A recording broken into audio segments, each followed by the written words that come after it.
What I want to talk to you today about is a little bit about trying to get a sailboat to go upwind. And sailing upwind pretty much requires the sails are set in a fairly specific way, and then you're able to steer the boat to keep the sails at the right angle to the wind.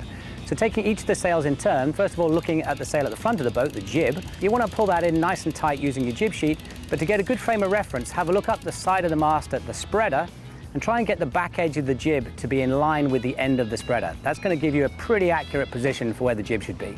After that, go ahead and look at your mainsail. Your mainsail, again, wants to be in nice and tight, so pull tight on your main sheet, and you're trying to get the boom pretty much to the center line. Once you have that in place, the next step is to try and get the boat sailing at the right angle to the wind. Now, sailboats can't sail straight into the wind, but they can sail at about 45 degrees to the true wind. So if we can work out where the true wind's coming from, then we should have a good idea of where to point the boat.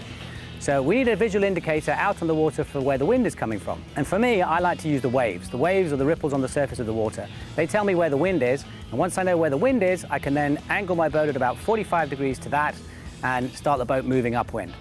Once we're in roughly the right position, I can then go to the fine tune of looking at the telltales on the jib. So you'll see the yarn on the leading edge of the jib, and if we get the yarn on both sides of the sail flying straight back, what that means is I've got a good even flow of air over both sides of the sail, and what that'll do is that will generate lift, and lift is the force that's going to take us upwind. And when you're sailing upwind and you're getting plenty of lift, then the boat's going to heel over nicely and it's going to be a tremendously exhilarating experience.